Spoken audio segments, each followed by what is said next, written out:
What's going on, guys? It's your girl Tech Job Tina signing in for another episode. I wanted to kind of talk about just a few things, not going to make the video super long.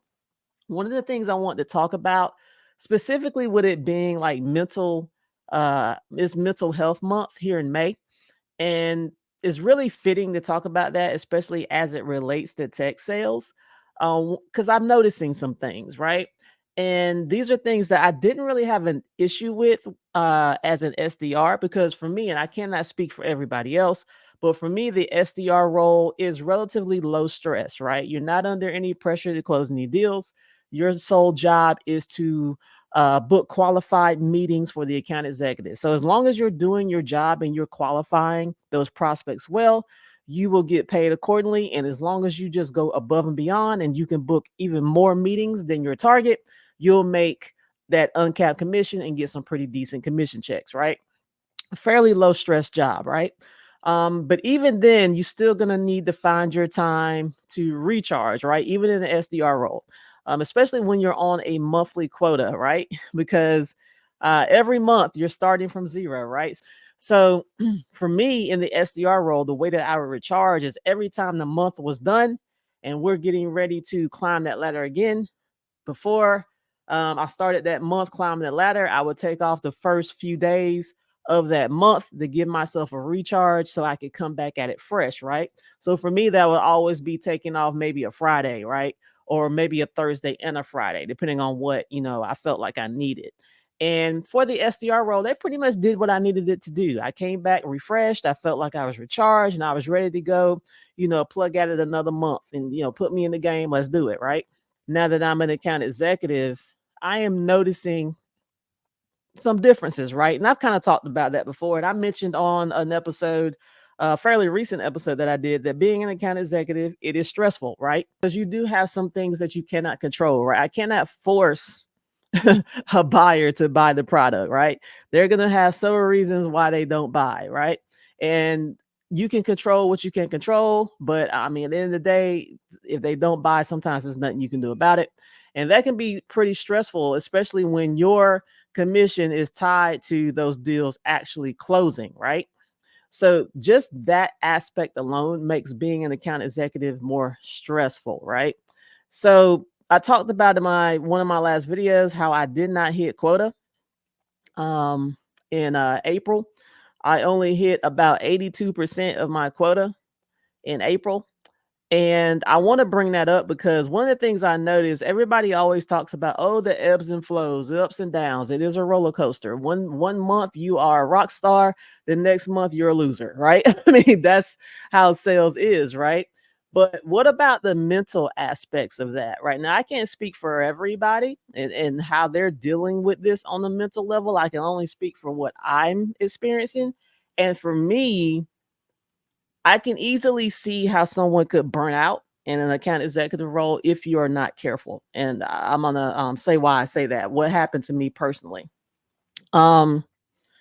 So when I came back from President's Club, total transparency. When I came back from President's Club, I actually went into a mild depression, right?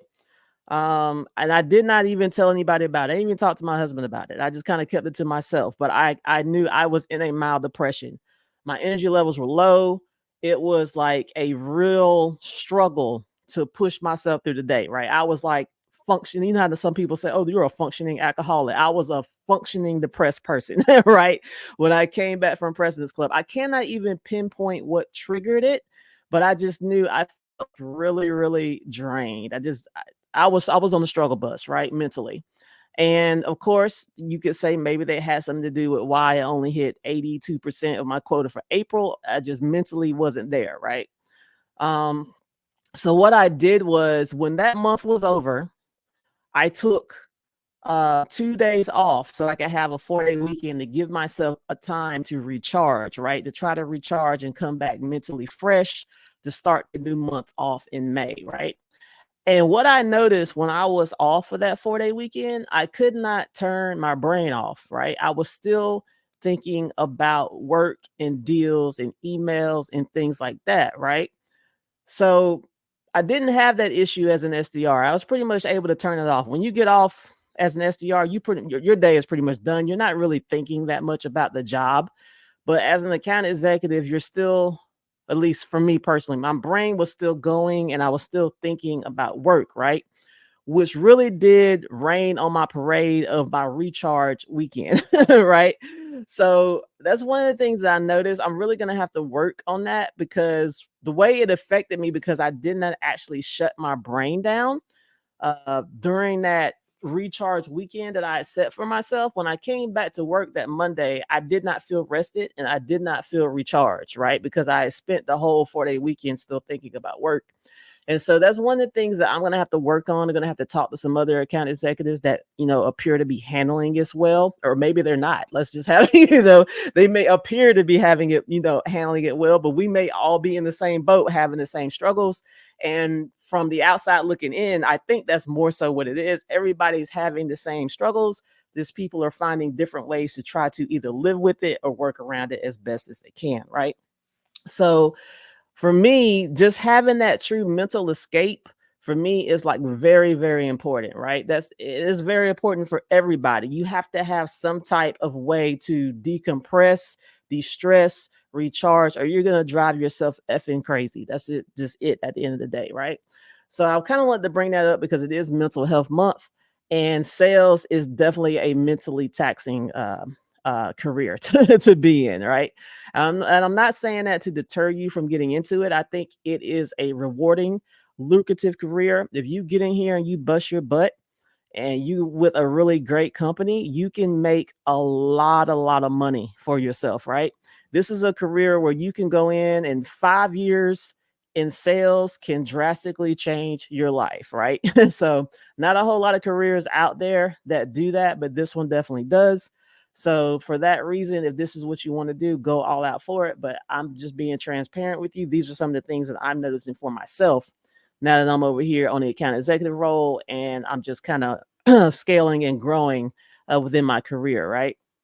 So talking back about the ebbs and flows of business, the roller coasters of business. Okay, 82% of quota in April, didn't hit my quota, right?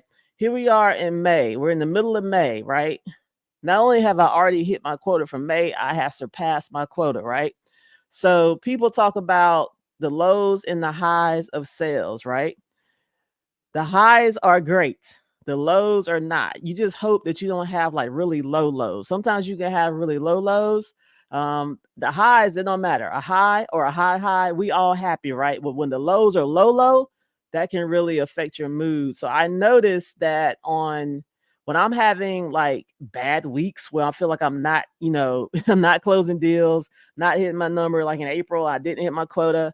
I was a grouch, right? And I'm the type of person where I never want my work to affect my mood.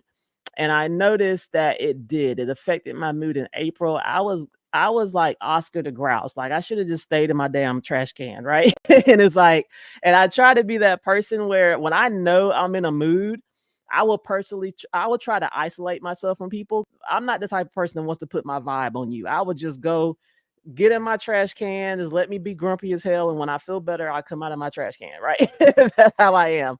So when I didn't hit my quota in April, it turned me into a total grouch. And I knew I was a grouch. I could feel it. And I was so much a grouch that I was getting on my own damn nerves, right?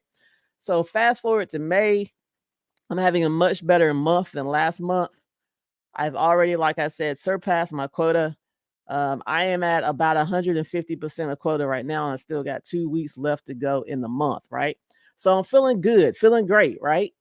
But it's like I it's crazy that my mood is tied to how well I'm doing in my sales career. And that is something that I'm gonna have to fix because that is not sustainable and it is a recipe for burnout. And I cannot have that, right? So I gotta definitely figure that out. And like I said, I'm new at this, right? So I'm figuring things out, and eventually I am confident that I will figure it out. But as of right now, I'm just trying to kind of deal with it as best as I can. But the most important thing is that I am very self-aware of it, right? So just kind of working through it. So, but other than that, I just wanted to touch on that, man. Mental health is a big thing, and not only just for people in sales. I mean, a lot of other people have very stressful jobs as well. I just think in general, we just need to be They're really diligent about, safeguarding ourselves against like burnout and stress and anxiety and in all of those things, right? So that, man, yeah, May shaping up to be a good month for me. It's a nice turnaround from April. So I'm just gonna keep forging ahead. And I will end this video right here and see you on the next one. Tech Job Tina out. Peace.